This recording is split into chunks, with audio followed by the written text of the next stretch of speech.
Assalamualaikum warahmatullahi wabarakatuh. Alhamdulillah rabbil alamin wassalatu wassalamu ala asyrafil anbiya'i wal mursalin sayyidina Muhammad wa ala alihi wa sahbihi ajma'in. Rabbi shrah li sadri wa yassir li amri wa hlul 'uqdatam min lisani yafqahu qawli amma ba'du.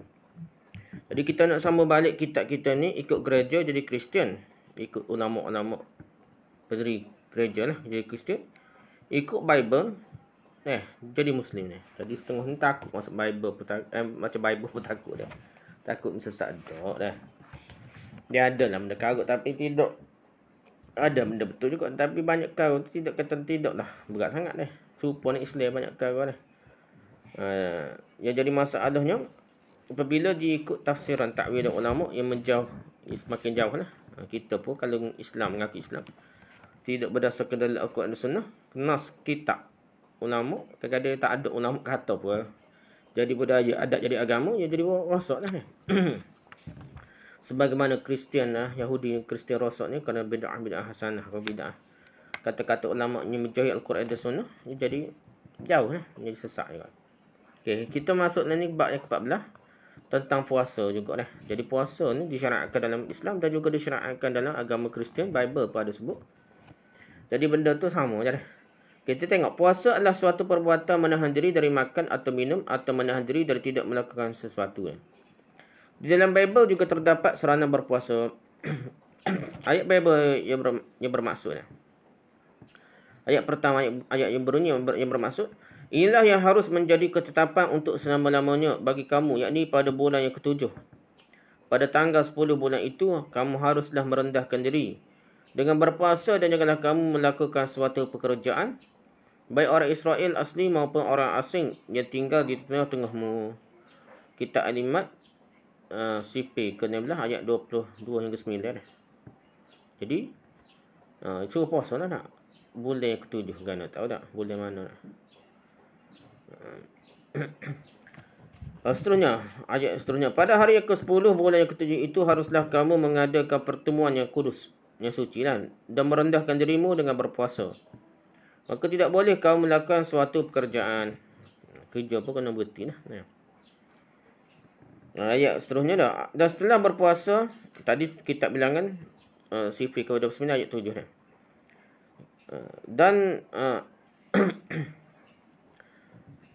ayat seterusnya, dan setelah berpuasa 40 hari dah, dan 40 malam. Akhirnya laparlah Yesus dah. 40 hari 40 malam tak makan dah. Kitab Matius dah. CP 4 ayat 2 dah.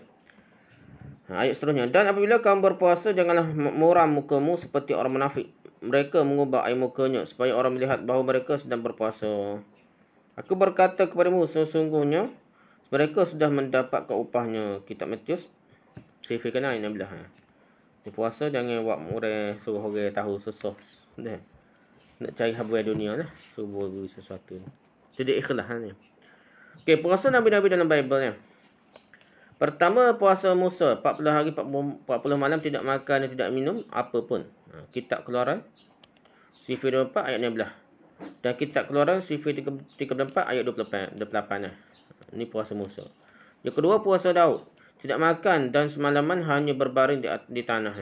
Kitab 2 Kitab Samuel CP 12 ayat 16. 2 Samuel, Kitab 2 Samuel. Benda ni tidak tahu betul. Muka banyak tokoh tambah silap terjemah macam-macam lah kitab ni. Tak tahu betul setengah mana ni lah. Tiga dah, puasa Elia, Nabi Elia, tak tahulah kan dah. 40 hari 40 malam berjalan kaki. Kitab 1 Raja CP 19 ayat 8 dah. Yang keempat, puasa Esther 3 hari 3 malam tidak makan dan tidak minum. Kitab Esther CP 4 ayat 16. Yang kelima, puasa Ayub 7 hari 7 malam berpuasa dari bercakap sama sekali dah. Kitab Ayub CP 2 ayat 13. Yang keenam, puasa Daniel 10 hari hanya makan sayur dan minum air sahaja. Kitab Daniel CP 1 ayat 12. Ia berkabung selama 21 hari. Kitab Daniel CP 10 ayat 2 dah. Yang ketujuh, puasa Yunus. Puasa Nabi Yunus dah. 3 hari 3 malam berada dalam perut ikan. Kitab Yunus CP 1 ayat 17 dah. Ke-8, puasa Nabi Niniwe kan, Niniwe dah. 40 hari 40 hari 40 malam tidak makan, tidak minum dan tidak berbuat sesuatu yang jahat. Kitab Yunus sifat 3 ayat 7. Yang ke-9, puasa Yesus Nabi Isa lah. Puasa selama 40 hari 40 malam di gurun. Kitab Matius sifat 4 ayat 2. Itu tentang dalam kitab Bible lah. Puasa Nabi-Nabi dalam kitab Bible lah. Al-Quran pula ayat Quran sebut dah. Yang bermaksud lah, kita baca maksud terus dah. Hai orang beriman, diwajibkan atas kamu berpuasa sebagaimana diwajibkan atas orang yang sebelum kamu agar kamu bertakwa. Kutiba alaikumus syiyam kama kutiba alal ladzina min qablikum la'allakum tattaqun. Itulah suruh dah. Surah Al-Baqarah ayat 183. Tadi sedang ini suruh puasa, wajib dah. Wajib seperti orang yang sebelum ni pun wajib juga puasa dah. Walaupun kita tengok sekali Kristian tak puasa mana, tapi sebenarnya mereka telah bid'ah hasanah sehingga menghilangkan puasa dah. Terus ayat seterusnya, itu dalam beberapa hari yang tertentu, maka barang siapa di antara kamu ada yang sakit atau dalam perjalanan, yakni lalu ia berbuka, maka yakni wajiblah baginya berpuasa sebanyak hari yang ditinggalkan itu pada hari-hari yang lain. Dan wajib bagi orang yang berat menjalankannya, yakni jika mereka tidak berpuasa, membayar fidyah. Tak puasa kena bayar fidyah. Iaitu memberi makan seorang miskin, barang siapa yang dengan kerelaan hati mengerjakan kebajikan, maka itulah yang lebih baik baginya. Lebih pun lebih baik dah. Dan berpuasa lebih baik bagimu jika kamu mengetahui. Surah Al-Baqarah ayat 184. Kalau boleh puasa, puasa. Jangan tak puasa lah. Walaupun dibenarkan, kalau boleh puasa, puasa. Gitulah. Ayat seterusnya dah. Tadi surah Al-Baqarah ayat 184 ni. Ni ayat seterusnya yang bermaksud, beberapa hari ditentukan itu pula ialah bulan Ramadan. Bulan yang di dalamnya diturunkan permulaan Al-Quran sebagai petunjuk bagi manusia. Dan penjelasan-penjelasan mengenai petunjuk itu dan pembeza antara yang hak dan yang batil. Kerana itu barang siapa di antara kamu hadir di negeri tempat tinggalnya di bulan itu, maka hendaklah ia berpuasa pada bulan itu. Dan barang siapa sakit atau dalam perjalanan, lalu ia berbuka, maka wajiblah baginya berpuasa sebanyak hari yang ditinggalkannya itu pada hari-hari yang lain. Qada puasa lah dah. Allah menghendaki kemudahan bagimu dan tidak pula menghendaki kesukaran bagimu.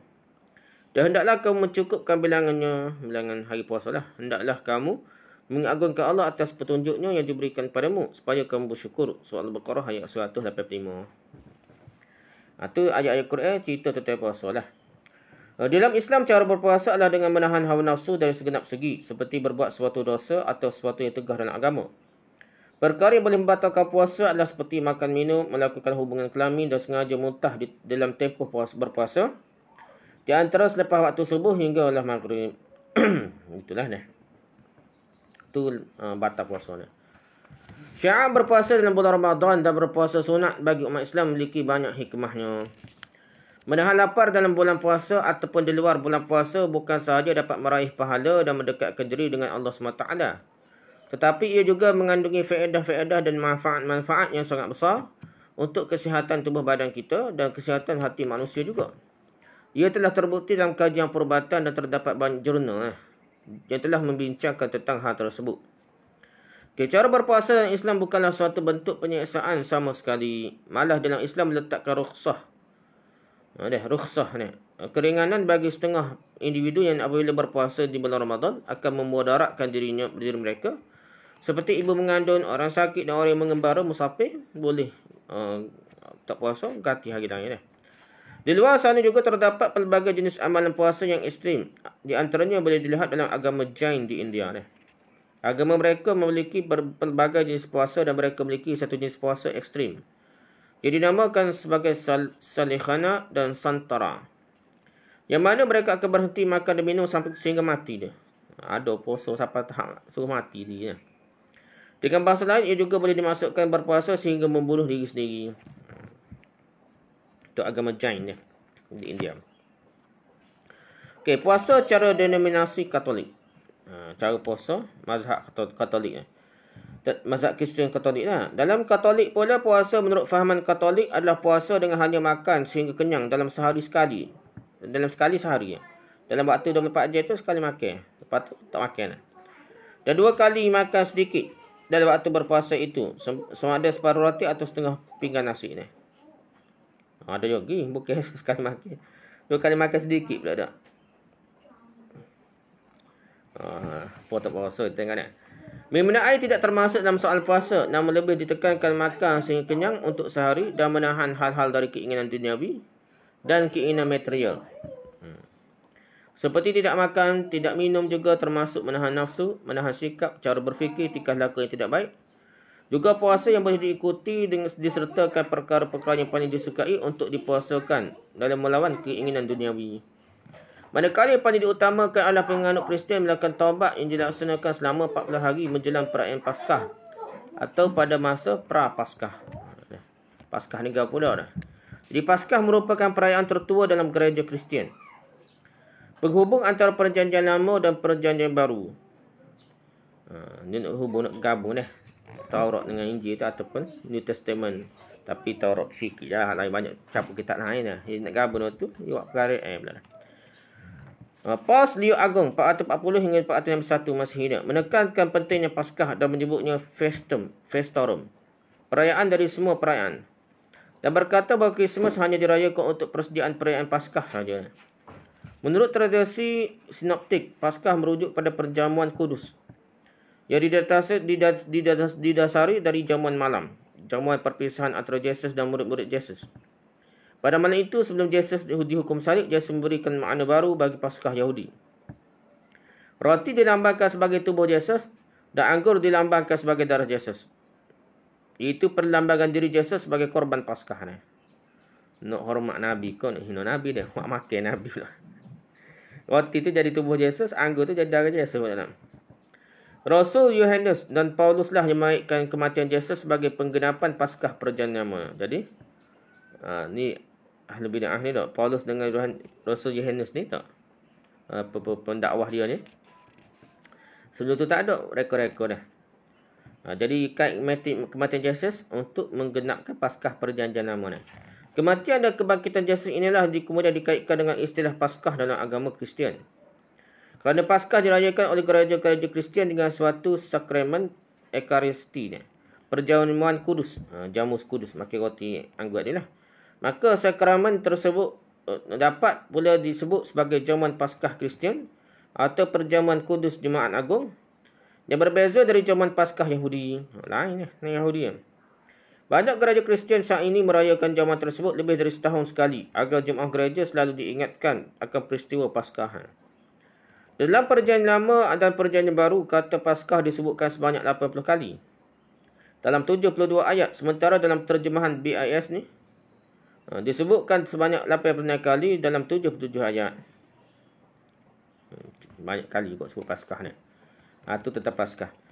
Okey, selain daripada puasa rasmi ini, penganut aliran Katolik juga disarankan untuk berpuasa pada hari-hari lain yang dipilihnya sendiri sebagai cara untuk mereka bertaubat. Itu cara Katolik, mazhab lama lah, mazhab Katolik ni. Okey, puasa cara denominasi Protestan, mazhab Protestan ni. Konsep berpuasa Kristian aliran Protestan tidak ada bezanya dengan Katolik, iaitu melawan keinginan duniawi dan keinginan nafsu. Bagi mereka, berpuasa itu adalah menahan lapar daripada makan minum, menahan nafsu dan hal-hal yang tidak baik, juga fikiran. Dalam aliran Protestan ni, mazhab Protestan ni, yang lain ada juga cara puasa dalam hal-hal tertentu. Selain puasa makan dan puasa minum, itu berpuasa mengenai rutin yang sering dilakukan yang paling disukainya. Contohnya puasa tidak menonton televisyen. Boleh juga Protestan. Atau puasa daripada mendengar lagu selama 1 minggu. 1 bulan atau dalam tempoh waktu tertentu cara puasa. Seperti itulah yang dipuasakan dalam Protestan. Penganut Katolik juga biasa melakukan puasa seperti ini. Kerana inti dalam puasa Kristian ialah menahan hawa nafsu dan keinginan duniawi. Poin dia tu dah. Jadi objektif berpuasa juga sama dengan Katolik sesuai ajaran dalam Bible Injil. Yang membezakannya hanyalah pelaksanaan dan tata caranya sahaja. Okey, puasa dalam agama Yahudi pula. Okey, dalam Yahudi, puasa untuk umat Yahudi bermakna menahankan diri secara keseluruhannya dari makanan dan minum, termasuk air. Betul dia juga. Dekat ni serupa dengan Islam. Kira-kira. Gosok gigi diharamkan pada puasa hari Yom Kippur. Gosok gigi per hari bagi dia. Yom Kippur adalah hari yang dianggap paling suci dalam agama Yahudi. Perayaan ini jatuh pada tanggal 10 Tishri dalam kalender Yahudi. Walaupun disebut perayaan, sebenarnya dilakukan puasa selama 25 jam. Puasa-puasa dia kena puasa. Berhari raya dia kena puasa dah. Perayaan kena puasa. Kita tak raya ni hari puasa dah. 25 jam. Puasa jika selama 25 jam dihitung dari terbenamnya matahari. Pengecualian diberikan kepada mereka yang sakit dan kanak-kanak. Dasar penyelenggaraan perayaan ini berasal dari Pentateuch. Hari raya ini adalah satu-satunya dalam hari raya Yahudi yang tidak ditunda apabila bercanggah dengan hari Sabat atau Sabtu dah. Tak tunda dah. Walaupun tu kena tu Yom Kippur dah. Tetapi dibenarkan pada puasa hari yang lain lah. Puasa lahir lain tidak seperti Yom Kippur tu. Gosok gigi tu tak boleh ke apa dah. Umat Yahudi yang mengamalkan berpuasa sampai ke 6 hari dalam 1 tahun. Nah hari. Dalam pengecualian pada hari perayaan Yom Kippur, puasa tidak dibenarkan pada hari Sabtu. Kerana rukun menghormati hari Sabtu itu adalah menurut perjanjian lama. Ditentukan dan mengatasi hari-hari puasa berinstitusi Rabbi Yahudi kemudian. Jadi kalau hari Sabtu tak boleh puasa. Kalau kena hari Sabtu tak boleh puasa dah. Kecuali Yom Kippur. Yom Kippur kalau kena hari Sabtu dah puasa juga. Gitulah. Yom Kippur adalah satu-satunya rukun yang mana ditentukan dalam Taurat perjanjian lama. Mengikut mereka lah. Puasa sering dilakukan dalam rangka menunaikan ibadah. Juga dilakukan di luar ibadah lah. Dan wajib ke atas ibadah yang dipercayai untuk meningkatkan kualiti hidup rohani seseorang yang melakukannya. Pengaruh dan bentuk-bentuk berpuasa dalam agama Kristian dan Yahudi ini telah banyak dibentuk melalui hukum hakam yang telah digubal oleh pandangan institusi keagamaan mereka sendiri. Jadi banyak bid'ah jugalah. Bid'ah hasanah tu. Kononnya dah sekali jadi banyaklah berubah daripada hak asal. Okay, habislah tu tentang puasa yang ada kesamaan. Jadi kita baca tak jadi sesat lah. Bab puasa ni. Yelah kita tahu lah benda tu lain dah. Tapi dah ceritanya, syariat puasa ni ada lah dalam agama lain. Bukan Islam saja dah. Okay, bab yang ke-15, khatan. Sunat dah, khatan dah. Dalam Bible, berkhatan yang bersunat merupakan suatu kewajipan yang perlu ditunaikan oleh setiap lelaki. Asal permulaan perintah berkhatan, bersunat ni buang kulit depan tu, dalam Bible menyebutkan sebagai berikut. Jadi Bible ni ada sebut dah. Okay, ayat Bible yang bermaksudnya. Lagi firman Tuhan kepada Abraham, dari pihakmu engkau harus memegang perjanjianku, engkau dan keturunanmu turun-temurun. Inilah perjanjianku yang harus kamu pegang. Perjanjian antara aku dan kamu serta keturunanmu. Iaitu setiap lelaki di antara kamu harus bersunat. Harus disunat ni. Kena sunat belaka dah. Haruslah, mestilah dikerat kulit khatammu dan itulah yang akan menjadi tanda perjanjian antara aku dan kamu lah. Wajib lah kitab ni Bible ni. Anak yang berumur 8 hari haruslah disunat. Yang ini setiap lelaki di antara kamu turun-temurun ya. Baik yang lahir di rumahmu maupun yang dibeli dengan wang dari salah seorang asing tetapi tidak termasuk keturunanmu. Orang yang lahir di rumahmu dan orang yang engkau beli dengan wang haruslah disunat. Maka dalam dagingmu lah perjanjianku itu menjadi perjanjian kekal. Dan orang yang tidak disunat, yang lelaki yang tidak dikerat kulit khatannya, maka orang itu mestilah dilenyapkan dari antara orang-orang sebangsanya. Kena buai dah. Dah biar bangsa lah. Ia telah mengingkari perjanjianku. Kitab Kejadian ke-17 ayat 9 hingga 14. Teri-teri ada suruh sunat ni. Wajib sunat. Tapi Kristian tak sunat. Kenapa tak guru takwil jauh ni. Nabi Ibrahim lah. Abraham berumur 99 tahun ketika dikerat kulit khatannya. Kitab Kejadian ke-17 ayat 24. Dekat telefon sini 99 kata dah. Dan Ismail anaknya Nabi Ismail ni berumur 13 tahun ketika dikerat kulit khatannya dia. Sifat kitab Kejadian ke-17 ayat 25 ni.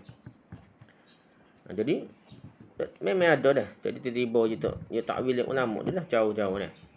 Kita sebab itu Islam ni kita kena ajak masyarakat ni kepada kembali pada Al-Quran dan hadis seperti sunnah ni. Pendapat tu mesti ada dalil, mesti ada hujah. Tidak ke? Ia semakin jauh. Jadi sesat tak khabar sesat dah. Kerana angkat ulama lebih daripada dalil Al-Quran dan sunnah. Okey, ayat Al-Quran dan hadis cerita tentang khatan sunat ni. Yang bermaksud dan ingatlah ketika Ibrahim diuji Tuhannya dengan beberapa kalimah perintah dan larangan, lalu Ibrahim menunaikannya. Antaranya sunatlah nak surah Al-Baqarah ayat 124. Menurut tafsir Ibn Abbas, khatan termasuk ujian ke atas Nabi Ibrahim dan ujian ke atas Nabi adalah dalam hal-hal yang wajib. Kemudian kami wahyukan kepadamu Muhammad, ikutilah agama Ibrahim, seorang yang hanif, dan bukanlah dia termasuk orang-orang yang persekutukan Tuhan. Surah An-Nahl ayat 123. Menurut Ibn Qayyim, khatan termasuk dalam ajaran Nabi Ibrahim yang wajib diikuti. Orang Arab. Orang Arab ni sunat. Walaupun dia semua berhala masa tu. Kafir Quraisy. Pasal budaya itu diikuti zaman Nabi Ismail, Nabi Ibrahim lagi. Dari Usaim bin Qudab dari ayahnya, dari datuknya, bahawa dia datang menemui Rasulullah SAW dan berkata, aku telah memeluk Islam. Ke Nabi pun bersabda, bermaksud, buanglah darimu rambut-rambut kekufuran dan berkhitanlah. Dia masuk Islam tu kena cukur. Lepas tu kena khitan. Riwayat Ahmad, Abu Daud dinilai hasan oleh Albani. Hadis ini dinilai dhaif oleh manhaj mutaqaddimin. Ulama jenis syahadi sikit lah. Ada mutaqaddim tidak syahadi. Ada kaedah dia lah. Bukan berdasarkan sanad saja lah. Dari Az-Zuhri bahawa Nabi SAW bersabda, bermaksud barang siapa masuk Islam, maka berkhitanlah walaupun sudah dewasa. Al-Hasan Ibn Qayyim yang muatkan hadis di atas dalam Tuhfah berkata, walaupun hadis itu daif, tapi dapat jadikan penguat dalil sebagai sekurangnya sajalah. Khatan dalam Islam mengikut pendapat yang rajih adalah wajib hukumnya. Jadi jumhur ulama wajib, kecuali mazhab Hanafi lah. Tidak wajib. Jihad Muhammad Nasruddin Albani 2006, Tamam Minah, terjemahan Tamam Minah fi Ta'liq ala Fiqh Sunnah, Pustaka Semayah Indonesia, halaman 69. Jika kita melihat perintah berkhitan yang bersunat ni bagi lelaki dalam hukum Bible, jelas perintah Allah SWT tersebut sangat-sangatlah jelas dan sangat-sangat tegas sebenarnya dah.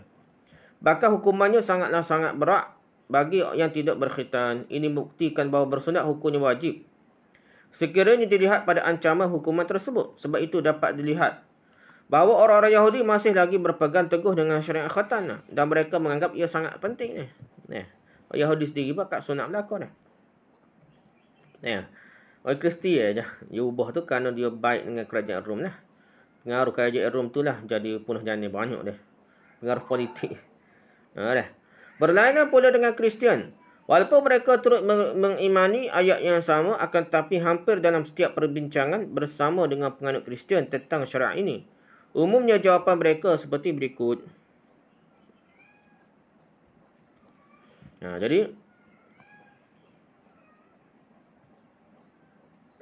Jadi kalau kira kan pelik lah Kristian lah. Jawapan mereka lah dia belik dah. Mereka orang Kristian ni dah. Tok guru dia ada pendakwah Kristian ni. Apabila orang tanya kenapa dari Bible ada suruh wajib bukan main berat ni. Perintah bersunat berkhitan ni tiba-tiba mereka tak berkhitan bersunat ke apa ni. Jawapannya kau ni. Pertama, kata itu ajaran di kitab Perjanjian Lama dan bukan dalam kitab Perjanjian Baru. Dia kata Bible juga dah. Old Testament bukan New Testament, dia kata dah. Yang kedua, hanya berlaku bagi orang Yahudi dan tidak kepada orang yang bukan Yahudi. Walau Yesus berkhatan, tetapi ia hanya untuk budaya dan bahasa Yahudi. Iblis gitu pun tak. Nabi Isa tu memang berkhatan. Mereka apa tahu tak. Tapi dia kata budaya Yahudi. Budaya ke bangsa, tak kisahlah benda tu. Kalau belum baik, sepatutnya nak. Yang ketiga, tidak penting berkhatan fizikal. Yang penting ada khatan hati tu. Belik pun tak dah. Jadi, dia ma'rifah tak penting semaya dah. Dia penting semaya hati. Dia gini ni lah. Ulama dia ni. Yang keempat, dan khatan itu untuk tujuan kesihatan saja dan bukan kewajipan agama. Itu alasan mereka lah. Demikianlah alasan dan takwilan mereka kepada ayat yang begitu tegas. Ia mengingatkan kita terhadap firman Allah SWT yang bermaksud. Yakni, dan orang Yahudi berkata orang Nasrani itu tidak memiliki sesuatu pegangan. Dan orang Nasrani juga berkata orang Yahudi itu tidak memiliki sesuatu pegangan. Padahal mereka membaca kitab. Kosi yang kitab ni lah. Demikianlah pula orang-orang yang tidak berilmu berkata seperti ucapan mereka juga dah. Maka Allah akan mengadili mereka pada hari kiamat nanti tentang apa yang mereka persisihkan. Surah Al-Baqarah ayat 113. Ayat lain pula dah. Yang bermaksud, mengapa para ulama dan para pendeta mereka tidak melarang mereka mengucapkan perkataan bohong dan memakan yang haram. Sungguh sangat buruk apa yang mereka perbuat. Surah Al-Maidah ayat 3. Benda-benda bid'ah ni, bid'ah hasanah ni, biar gitu dah. Tak ada orang tegur dah. Takut. Orang lari lah, takut penegat macam-macam lah. Berlainan pula dengan umat Islam, dunia telah sedia maklum bahawa lelaki Muslim adalah wajib berkhitanah. Jadi semua, walaupun mazhab Hanafi kata tidak wajib pun, sunat berlaku dah. Tak ada bunyi tak sunat. Sebab dia telah jadi satu ketetapan. Dia orang Islam tanda dia sunat ni. Bab yang ke-16, larangan berzina ni. Zina ialah persetubuhan yang dilakukan oleh seorang lelaki dengan seorang perempuan tanpa nikah. Tanpa nikah yang sah mengikut hukum syarak, yang bukan pasangan suami isteri. Dan kedua-duanya orang yang mukallaf. Okey, ni lah bukan gila, bukan budak kecil. Bukanlah. Dan persetubuhan itu tidak termasuk dalam takrif persetubuhan yang meragukan. Dah. Kalau meragukan dia tidak dipanggil zina, awal tak sengaja dah. Tukar bini kau gapo dah. Malam-malam gapo dah. Kelarangan berzina sudah dimaklumi umum. Akibat buruknya juga terbukti pada hari ini dengan kes pembuangan bayi dan pembunuhan bayi adalah bertitik tolak daripada perbuatan zina. Di dalam Bible jelas melarang melakukan zina antaranya. Okey, ayat Bible yang bermaksudnya, kamu telah mendengar firman jangan berzina. Kitab Matius sifat 5 ayat 27. Kata orang itu kepadanya, perintah yang mana? Kata Yesus, jangan membunuh, jangan berzina, jangan mencuri, jangan mengucapkan saksi dusta. Kitab Matius sifat ke-19 ayat 18. Engkau tentu mengetahui segala perintah Tuhan. Jangan membunuh, jangan berzina, jangan mencuri, jangan mengucapkan saksi dusta dan jangan mengurangi hak orang lain. Hormatilah ayahmu dan ibumu. Kitab Markus sifat ke-10 ayat 19. Ayat lain pula dah. Sebab ia yang mengatakan jangan berzina, ia mengatakan juga jangan membunuh. Jadi jika kamu tidak berzina tetapi membunuh, maka kamu menjadi pelanggar hukum juga. Kitab Yakobus sifat kedua ayat 11. Ayat Quran dan hadis pula dah. Yang bermaksud dah, dan janganlah kamu menghampiri zina, wala taqrabu zina. Dan janganlah kamu menghampiri zina, sesungguhnya zina itu adalah suatu perbuatan yang keji dan satu jalan yang jahat yang membawa kerosakan. Surah Isra ayat 32. Dan orang-orang yang tidak menyembah Tuhan yang lain berserta Allah dan tidak membunuh jiwa yang diharamkan oleh Allah membunuhnya kecuali dengan alasan yang benar, dan tidak berzina. Barang siapa yang melakukan yang demikian itu, nescaya dia mendapatkan pembalasan dosanya, yang ini akan dilipat kali gandakan azab untuknya pada hari kiamat nanti, dan dia akan kekal dalam azab itu dalam keadaan terhina. Surah Al-Furqan ayat 28 hingga 29. Jadi bunuh, okey, dan zina dah. Beratlah ancaman dia. Diriwayatkan dari Abu Hurairah radhiyallahu dari Nabi sallallahu alaihi wasallam bersabda, qala al-imanu nazahu faman zana faraqahu al-iman, faman lam nafsahu wa raja'ahu al-iman. Jika seorang hamba berzina, maka keluarlah darinya keimanan, dan jadilah ia seperti awan mendung. Jika ia meninggalkan zina, maka kembalilah keimanannya itu kepadanya kembalinya. Hadis riwayat Ibn Abi Syaibah dalam Syu'abul Iman, disahihkan Al-Albani dalam Takhrij Al-Iman nombor 16 dah. Nabi SAW bersabda lagi bermaksud, seorang Muslim yang bersyahadah tidak halal dibunuh kecuali 3 jenis orang. Pembunuh, orang yang sudah menikah lalu berzina, dan orang yang keluar dari Islam, murtad ni. Hadis Bukhari nombor 1378, Muslim nombor 1276. Jadi orang boleh hukum bunuh ni, boleh dibunuh kembali. Pertama dia bunuh lah, dia bunuh orang, kita boleh hukum bunuh dia. Dia berzina ni, boleh rejam sampai mati lah. Orang yang sudah menikah ni, dan orang yang keluar daripada Islam, murtad, boleh hukum bunuh juga. Zina adalah perbuatan keji yang boleh mengaibkan pemilik maruah diri, keluarga dan agama. Zina juga membawa kerosakan pada bumi. Dan dapat dilihat dalam perkembangan sosial sekarang, hubungan intim tidak lagi menjadi asing dalam budaya hidup moden. Akibatnya janin digugurkan dan anak yang tidak sah tarikh lahir dibuang merata-rata, malah dibiarkan mati begitu saja. Perbuatan ini boleh disamakan dengan pembunuhan yang balasannya juga adalah nyawa. Mengikut hukum Tuhan, firman Allah Ta'ala bermaksud, dan janganlah kamu membunuh diri seorang manusia yang diharamkan oleh Allah membunuhnya kecuali dengan alasan yang benar. Surah Al-Isra ayat 33. Okey, bab yang ke-17, hukuman zina. Ada sama ke tidak antara Kristian atau Bible dengan ajaran Quran Sunnah? Hukuman zina. Dalam agama Islam dan Kristian telah disediakan hukuman terhadap zina. Dalam Bible ada menyebut, ayat Bible yang bermaksudnya. Tetapi jika tuduhan itu benar dan tidak didapati tanda-tanda keperawanan negara pada si gadis, maka haruslah si gadis dibawa keluar ke depan pintu rumah ayahnya. Dan orang-orang di kotanya haruslah meleparinya, yakni merejamnya dia dengan batu, sehingga mati, sebab dia telah menodai orang Israel dengan bersundal di rumah ayahnya. Demikianlah harus kau hapuskan yang jahat itu dari tengah-tengahmu. Kitab Ulangan CP ke-22 ayat 20 hingga 21. Ini kita ada hukum rejam dah dalam Bible dah. Bukan Islam saja, Kristian ada dah. Apabila seorang didapati tidur dengan seorang perempuan yang bersuami, maka haruslah keduanya dibunuh mati. Lelaki telah tidur dengan perempuan itu dan perempuan itu juga dibunuh, hukum bunuh lah. Demikianlah harus kau hapuskan yang jahat itu dari antara orang Israel. Kitab Ulangan CP ke-22 ayat 22. Ada lagi ya kitab Bible lain. Apabila ada seorang gadis yang masih perawan dan yang sudah bertunangan, jika seorang lelaki bertemu dengan dia di kota dan tidur dengan dia, maka haruslah mereka keduanya kamu bawa keluar ke pintu gerbang kota dan kamu dilempari dengan batu sehingga mati. Nah, ni pun dia hukum rejam juga. Gadis itu kerana walaupun di kota ia tidak berteriak-teriak dan lelaki itu kerana ia telah memperkosa isteri sesamanya manusia. Tapi ia telah bini orang dah. Nah. Demikianlah harus kau hapuskan jahat dari tengah-tengahmu. Kitab Ulangan CP ke-22 ayat 23 hingga 24 dah. Ayat lain pula dalam Bible. Bila seorang lelaki berzina dengan isteri orang lain, yakni berzina dengan isteri sesamanya manusia, pastilah keduanya dihukum mati, baik lelaki maupun perempuan yang berzina itu. Kitab Imamat CP ke-20 ayat 10. Dalam Bible amatlah keras dalam menghadapi masalah zina dan hukumannya ialah rejam sampai mati. Rejam sampai mati dalam Bible ni. Sama ada sudah berkahwin ataupun belum berkahwin pun hukum rejam juga. Jadi kita tengok ni ayat ini. Tetapi adakah hukuman ini diakui dan masih dianggap relevan untuk dilakukan oleh gereja dan ilmuwan Kristian pada hari ini? Adakah relevan? Berzina yang kuat benar adalah orang putih yang kuat benar adalah Kristian yang kuat benar. Okay, ayat Al-Quran dan hadis pula kita tengok Al-Quran. Mengikut peruntukan hukuman syarak disebutkan dalam Al-Quran dan hadis. Jadi kuat kuasa kadang undang-undang kanun jinayah syar'iyah bahawa orang yang melakukan perzinaan itu apabila sabit kesalahan dalam mahkamah wajib dikenakan hukuman hudud. Itu disebab sebanyak 100 kali sebat.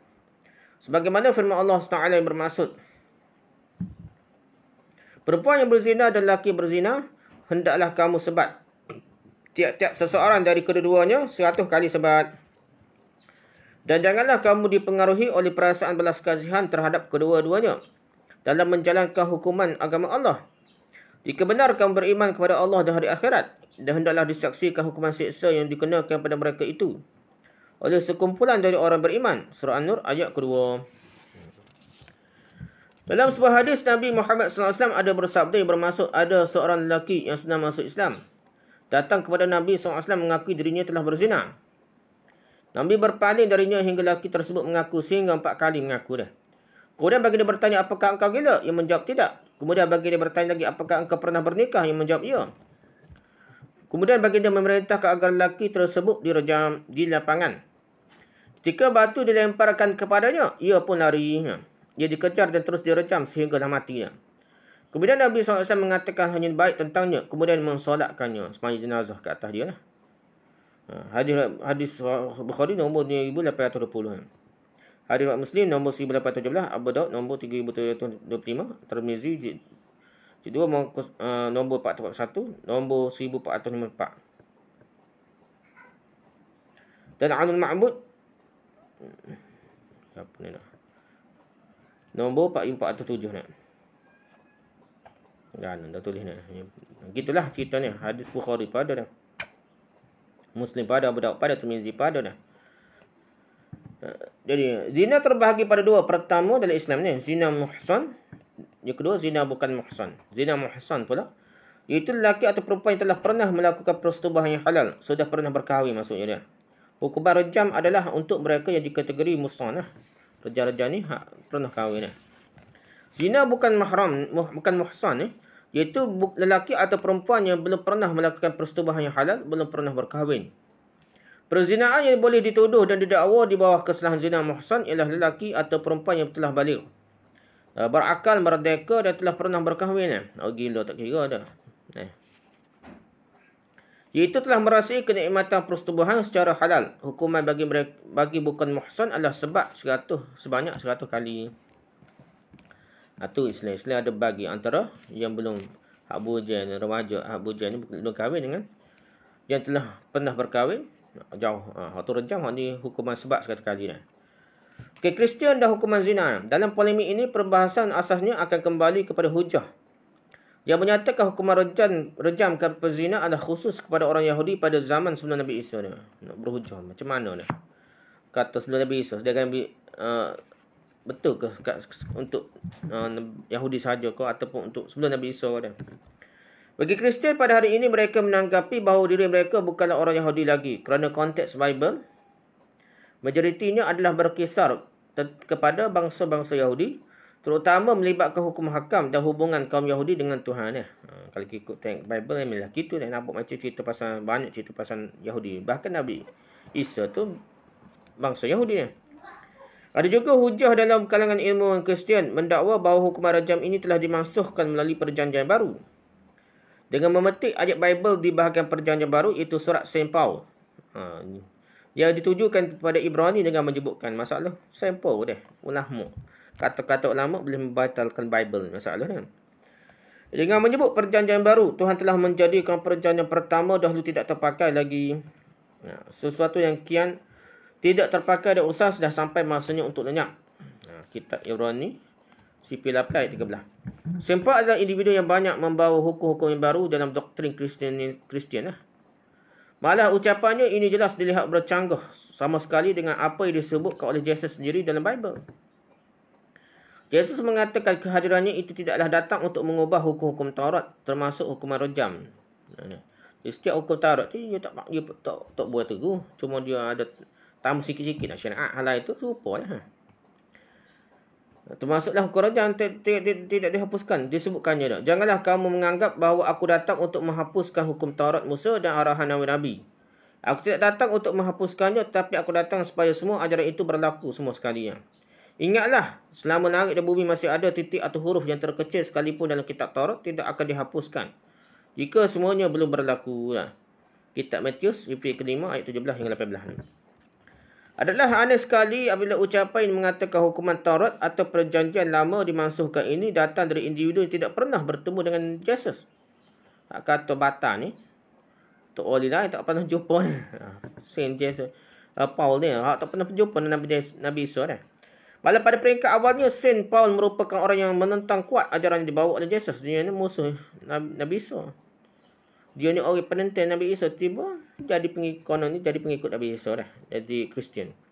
Sedangkan pada masa yang sama, Jesus tidak mengungkapkan ucapan mengenai pemansuhan hukum dan dalam perjanjian lama. Sedangkan Nabi Isa tak ada sebut pun dia. Bahkan dalam kita jumpa ni, tak akan hapus, nak pakai sama-sama dah. Golongan Kristian juga menggunakan kisah dalam buku Yohanes bagi kes Jesus tidak merejam wanita berzina. Jadi jangan ambil kisah dari buku Yohanes lah. Bukan kitab-kitab kitab Taurat atau kitab Injil, tapi kitab Yohanes. Bagi kes Jesus tidak merajam wanita berzina. Akan tetapi Jesus pergi ke Bukit Zaitun. Pada keesokan harinya, pagi-pagi lagi dia masuk ke bait suci. Semua orang di situ datang kepadanya. Dia duduk lalu mengajar mereka. Ahli Taurat dan orang Farsi membawa kepada Jesus seorang perempuan yang didapati berzina. Mereka membuat perempuan itu berdiri di hadapan semua orang di situ. Mereka berkata kepada Jesus, Guru, perempuan ini ditangkap ketika berzina. Dalam hukum Taurat, Musa memberikan perintah supaya perempuan demikian direjam sampai mati. Bagaimanakah pendapatmu? Mereka bertanya demikian untuk menduga Jesus supaya mempunyai alasan untuk menuduhnya. Tetapi Jesus tunduk menulis di tanah dengan jarinya. Mereka tetap mengulangi pertanyaan itu. Oleh demikian, Jesus meluruskan badannya lalu berkata kepada mereka, sesiapa di antaramu yang tidak berdosa, hendaklah dia yang pertama merejam batu kepadanya. Kemudian Jesus tunduk menulis semula di tanah. Setelah mendengar kata-kata Jesus, seorang demi seorang bermula dengan yang tertua beredar dari situ. Akhirnya hanya Jesus dan perempuan itu yang tinggal. Jesus meluruskan badannya lalu berkata kepada perempuan itu, di manakah mereka? Tidak adakah orang yang menghukummu? Perempuan itu menjawab, tidak ada. Jesus berkata, aku pun tidak menghukummu. Pergilah, jangan berbuat dosa lagi. Kitab Yohanes, sipil 8 ayat 1 hingga 11. Ini hujah dia lah. Nabi SAW tak hukum lah. Tak hukum rejam. Bagi ilmu Kristian, mereka lihat ayat ini adalah petanda yang jelas. Jesus memansuhkan hukuman rejam kepada penzina. Sedangkan jika diperhatikan dalam ayat ini, Jesus menyebutkan siapakah di antaramu yang tidak berdosa, hendaklah dia yang pertama merejam batu kepadanya. Jadi ini tidak mengisyaratkan bahawa hukuman itu dimansuhkan. Kedua, kedudukan Jesus pada zamannya bukanlah seorang pemimpin yang terima oleh kaumnya seperti Nabi Musa. Jesus tidak memiliki syaukah atau kekuasaan yang holistik. Termasuk pemerintahan pun tak ada. Sifat ketenteraan pun tiada. Dan seumpama dengannya pun tak ada pada Nabi Isa. Oleh itu, kedudukan seperti baginda ini buat pada masa tersebut sememangnya sesuai dengan pendekatan lebih bersifat tolak ansur, kerana itu lebih terjamin kelangsungan dakwahnya. Tidak boleh buat Provokasi dah. Takut KJM marah dah. Pasal bukan pemerintah yang biasa dah. Ketiga, dalam Yohanes bab 8 bermula ayat 1 hingga 11 ini menjadi pertikaian dalam kalangan ilmuwan Bible sendirinya. Antaranya kajian Profesor Chris Case yang merupakan pakar dalam kajian manuskrip Perjanjian Baru menerbitkan jurnal bertajuk Manuscript History and John CP8 Sebelah beliau menyebutkan, menariknya manuskrip terawal Injil Yohanes tidak mengandungi petikan yang dikasihi ini. Masalahnya, ayat tadi tak ada. Sesungguhnya manuskrip pertama yang mengandungi cerita itu adalah dari sekitar 400 Masihi. Sekitar 4% daripada manuskrip Yunani yang termasuk petikan meletakkannya di lokasi selain Yohanes. Yang paling terawal adalah dari sekitar abad ke-9 dan ke-10 Masihi. Sejarah manuskrip yang membingungkan ini mencetuskan perdebatan tentang sama ada cerita itu pada asalnya dalam Injil Yohanes dan jika ya, di mana. Majoriti sarjana percaya seorang jurutulis Kristian kemudiannya memasukkan petikan itu ke dalam Injil Yohanes di Yohanes 8, CP8 ayat 1 hingga 8 itu tak? Sebelah. Bahawa lokasi alternatif adalah disebabkan oleh kesan bacaan liturgi kemudian. Dalam apa yang dikenal sebagai sistem leksionerinya. Lihat Profesor Chris Case, Manuscript History and John. Dalam internet pada dah. Jadi nak ceritanya, ada ulama Kristian ni, profesor tu yang pertikaikan benda ni baru ayat ni baru ni. Tidak boleh buat hujah lah. Kalau kita learn yang hadis dhaif, palsu berapa lah. Kalau Islam dia ni tak ada istilah gitu ni. Dia jelas berapa hujah ini menunjukkan relevannya hukuman rejam kepada penzina dalam Bible tidak dimasukkan. Bahkan sebagai hukuman yang dituntut sehinggalah sekarang. Tadi tak boleh hujah, tak jelas. Tak jelas dah. Betul ataupun tokoh tambah rekod-rekod ni. Yang masuk dalam Bible tidak sepakat para ulama Kristian sekalipun.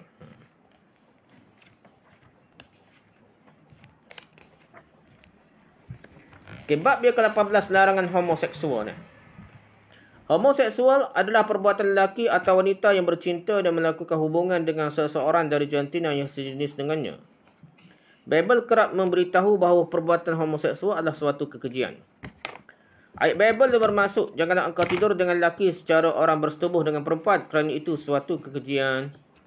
Kitab Imamat, CP ke-18 ayat 22. Ayat lain pula, kerana itu Tuhan menyerahkan mereka kepada hawa nafsu yang memalukan. Sebab isteri-isteri mereka menggantikan persetubuhan yang wajar dengan tidak wajar. Demikian juga suami-suami meninggalkan persetubuhan yang wajar dengan isteri mereka dan menyala-nyala dalam berahi mereka seseorang terhadap yang lainnya. Sama-sama sejenis lah. Sehingga mereka melakukan perbuatan yang terkutuk lelaki dengan lelaki. Dan kerana itu mereka menerima dalam diri mereka balasan yang setimpal untuk kesesatan mereka. Kitab Roma, CV 1 ayat 25 hingga 27. Cerita mengenai kaum Nabi Lut yang mengamalkan gejala homoseksual. Kitab Kejadian, CV 19 ayat 1 hingga 13. Tuhan tidak mencipta seseorang dengan kegairahan homoseksual. Kitab Bible ada menyatakan bahawa seorang menjadi homoseksual disebabkan oleh dosa. Kitab Roma, CV 1 ayat 25-27. Dan juga akibat pilihan mereka sendiri. Bible terkandung dengan ayat yang melarang keras tentang permasalahan homoseksual. Malah ia adalah satu dosa bagi mereka yang melakukannya. Itu cerita tentang Bible. Ayat Quran dan hadis sebenarnya. Dalam Al-Quran dan hadis terdapat banyak dalil mengenai homoseksual. Allah Taala mensifatkan mereka sebagai orang yang fasik dan pelaku kekejian. Pelaku benda yang sangat keji.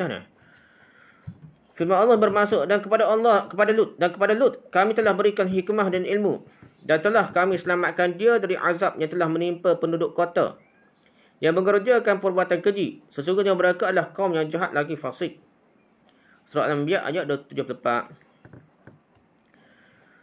Ayat seterusnya. Sungguhnya kalian mendatangi lelaki untuk melepaskan nafsu kalian kepada mereka, bukan kepada wanita.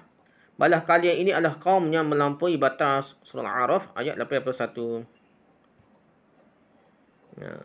Mereka melampaui batas-batas yang telah ditetapkan oleh Allah SWT. Allah SWT menamakan mereka sebagai kaum perosak dan orang-orang yang zalim. Orang yang buat homoseksual ni perosak dan orang yang zalim ni. Firman Allah bermaksud, Lut berdoa, ya Tuhanku, tolonglah aku dengan menimpakan azab atas kaum yang berbuat kerosakan itu. Dan tak kala utusan kami, yakni para malaikat datang kepada Ibrahim, membawa khabar gembira. Mereka mengatakan, sesungguhnya kami akan menghancurkan penduduk Sodom ini. Sesungguhnya penduduknya adalah orang-orang yang zalim. Surah Al-Ankabut ayat 30 hingga 31. Rasulullah SAW bersabda yang bermaksud barang siapa yang kalian dapati melakukan perbuatan kaulut homoseksualnya, maka bunuhlah kedua-dua pelakunya. Kita lihat Homosexuality and Lesbianism, Sexual Prohibition, Fatwa on Homosexuality, islamonline.net. Hadis riwayat Tirmizi dan Ahmad jilid 1 halaman 300. Rujuk Sahih Al-Jami' 1595 lah. Bila kitab Sahih Jami' pada dah. Jami' As-Saghir Imam Suyuti dan dicek balik oleh Al-Albani lah, Syekh Al-Albani. Dari Jabir dia berkata bahawa Rasulullah SAW bersabda, ia bermaksud sesungguhnya yang paling aku takuti menimpa umatku adalah perbuatan kaum Lut. Hadis riwayat Ibn Majah, Tirmizi dan Hakim. Dari Ibn Abbas dia berkata bahawa Rasulullah SAW bersabda bermaksud Allah melaknat sesiapa sahaja yang melakukan beliau. Jadi Allah laknat siapa yang homoseksual lah, seperti kaum Nabi Lut 3 kali dia laknat dah. Hadis riwayat Nasa'i dalam As-Sunan Kubra jilid 4. Dari Ibn Abbas bahawa Rasulullah SAW bersabda yang bermaksud Allah tidak mahu melihat kepada lelaki yang menyetubuhi lelaki atau menyetubuhi wanita pada duburnya. Hadis riwayat Tirmizi. Tubuh lelaki, tubuh juga dah perempuan tubuh juga, ini homoseksual juga lah. Jadi Allah tak mahu lihat dah. Maksudnya macam nak tak boleh rahmat dah. Okay, akhir-akhir ini perbincangan. Akhir-akhir ini teks agama sudah dibelakangkan. Berbentanglah sebanyak mana dalil dikeluarkan oleh golongan agamawan ini. Ia sudah tidak lagi diendahkan oleh setengah kelompok kerana iman mereka telah diselapati oleh dengan ideologi liberalisme dan humanisme. Tak cara dah. Al-Quran hadis kalau Kristian tak cara Bible ke apa pun dah. Orang putih ni kalau ngaku setengah-setengah aku Kristian tapi duk main biasa dah. Homoseksual ke liberalisme biasa bagi dia. Zina, homoseksualisme yang menjadi biasa. Perjuangan hak kebebasan LGBT ni masih lagi barulah. Hal ini dilihat mula tercetus dari idea humanisme gelombang ketiga iaitu pada awal abad ke-20 sehingga kemuncak berlakunya revolusi seksual pada tahun 1960. Dia mula rancak apabila Amerika Syarikat memberi ruang untuk mempromosikan idea perjuangan hak LGBT. Eropah masa tu pun tidak lagi, Amerika start dibawa oleh Henry Geber yang mengasaskan Society for Human Rights atau dikenali juga American LGBT Rights pada tahun 1924 di Chicago asasnya. Daripada usaha tersebut mereka mempromosikan idea kebebasan LGBT, lesbian, gay, gapo, transseksual, gapo ni dah, dengan mengatasnamakan perjuangan hak asasi manusia. Idea tersebut dilihat begitu cepat tersebar di Amerika Syarikat, malah gerakan Human Rights Campaign juga merupakan badan yang terbesar menyokong dan turut menyumbang penyebaran ideologi ini di seluruh dunia. Malah kesannya dapat dilihat apabila ramai agamawan terutama Kristian yang menerima ideologi ini. Kristian pun terima LGBT. Tidak terkecuali juga sebahagian Muslim di Amerika Syarikat seperti Aminah Wadud dan Dai Abdullah. Aminah Wadud jatuh email tu lah. Sembahyang jemaat jatuh email dia. Selain itu, agama Yahudi di Amerika Syarikat berserta ajaran sesat baru, Pastafarianisme, Realisme dan Unitarian Universalis juga menerima pengaruh kebebasan hak kepada LGBT. Jadi agama Yahudi pun ada timur. Kesan ini dilihat apabila mereka mendahulukan ideologi daripada agama yang mereka sedia anuti. Ini kerana ideologi ini sangat berpengaruh di bawah cengkaman hak asasi manusia di Amerika Syarikat. Amerika Syarikat kuat. Sebelum ini ramai yang menganggap agama Kristian di barat memperkenalkan LGBT. Sedangkan dalam agama ini jelas melarang homoseksual. Dalam Bible kita baca dah sebenarnya. Kesan daripada perjuangan hak asasi manusia di barat telah merobek hukum-hukum agama sehingga ramai di kalangan pastor dan padri Kristian dari Amerika Syarikat menyampaikan da'ayah bahaya LGBT di kawasan-kawasan Afrika. Malah jika dilihat di Uganda yang majoriti beragama Kristian, mereka sangat tegas dan keras dalam membantras LGBT. Di Afrika kuat. Pasal pendakwah dia tak boleh nak dakwah dia yang mereka dah. Pasal kuat ada LGBTQ ke apa sana. Jadi terpaksa pergi ke Afrika lawan. Mereka sangat keras, tegas dan keras dalam membantras LGBT sehingga terdapat kes lelaki mati direjam dan dipukul disebabkan lelaki tersebut gay ni. Walaupun agama Kristian ni cerita ni. Malah mereka juga mengulangi bahawa mereka akan membunuh lelaki gay ni. Begitu juga dengan perempuan yang lesbian akan dirogol oleh sebahagian mereka bagi mengajar untuk menjadi wanita yang sebenar. Yang jelas LGBT ini adalah penyakit yang perlu dirawati dan dicegah dengan segeralah. Dalam kes ini terdapat dua golongan yang harus difokuskan, iaitu golongan yang harus disantuni dan satu lagi golongan yang harus diperangi. Ada benda tu orang itu kena penyakit yang kita boleh berubat ni. Kena berubat. Selagi kena berlawai pergi lah. Golongan yang harus disantuni dan perlu diberi bimbingan adalah golongan yang terjebak dengan homoseksual, manakala golongan yang perlu diperangi pula adalah golongan yang perjuangkan hak-hak LGBT agar ianya terus diamalkan. Buat akak spanduk ke buat sokong ngedeo negak buat ni molek dah. Macam di kota dapat kita ni baru igaknya dah. Masa hak 3 tahun meter itu dah. Bau gagal ni tak igak pun 2 kali buat himpun dah. Tapi nak cerita ni kena igak lah. Mereka bukan sahaja perjuangkan dari sudut hak asasi kemanusiaan, tetapi turut menyelewengkan tafsiran teks agama demi membenarkan tindakan mereka. Malah pada hari ini terdapat ramai pesta dari Amerika Syarikat mula mendoktrin masyarakat Kristian Afrika seperti Uganda, Kenya, Zimbabwe bahawa LGBT itu satu keburukannya. Bukan itu sahaja, agamawan dari Amerika Syarikat juga turut menasihati agar tidak mengulangi kesilapan yang dilakukan oleh Amerika Syarikat. Jadi dia nasihat janganlah jadi puan mereka. Itu sesuai dengan fitrah manusia, Islam dan agama-agama yang lain memandu agar menjauhi perbuatan hubungan songsang. Manakala bagi mereka yang perlu rawatan untuk menjadi normal, maka perlulah dibimbing dan diberi rawatan yang sewajarnya kepada mereka. Kena pakar-pakar lah, kena ada caranya. Teknikal lah, detail lah. Ini tidak boleh buat sambil lewa lah. Baru siang tidak rosok lah.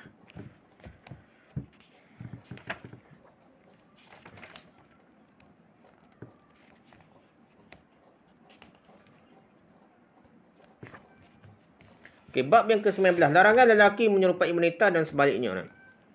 Dalam agama terdapat konsep dan aturannya mengenai pakaian, tutur bicara dan pelbagai lagi lah. Di antaranya melarang lelaki menyerupai wanita dan sebaliknya agama lagi. Dalam Bible melarang perbuatan sedemikian. Bible pelbagai dah. Ayat Bible bermaksud, seorang perempuan janganlah memakai pakaian lelaki dan seorang lelaki janganlah mengenakan pakaian perempuan. Sebab setiap orang yang melakukan hal ini adalah kekejian bagi Tuhan. Kitab Bilangan Sifir ke-22 ayat 5 dah. Jadi lagi dalam Bible pun ada lagi dah. Versi hadis pun ada. Daripada Ibn Abbas Ibn Anas daripada Anasnya. Anas berkata Rasulullah SAW melaknat mereka yang menyerupai wanita daripada kalangan lelaki dan mereka yang menyerupai lelaki daripada kalangan wanita. Riwayat Al-Bukhari nombor 5886. Jadi perempuan yang nak serupa lelaki jadi laknat. Buat perangai pun lelaki laknat. Lelaki yang menyerupai perempuan pun kena laknat. Daripada Abu Hurairah radhiyallahu anhu berkata Rasulullah SAW telah melaknat orang lelaki yang memakai pakaian perempuan dan perempuan yang memakai pakaian lelaki. Riwayat Abu Daud nombor 4100 dinilai sahih oleh Syekh Al-Albani.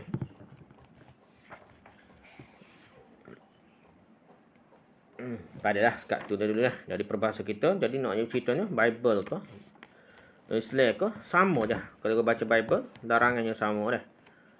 Wallahu a'lam. Subhanakallah wa hamdika subhanakallah wa bihamdika asyhadu an la ilaha illa anta astaghfiruka wa atubu ilaik. Assalamualaikum warahmatullahi wabarakatuh.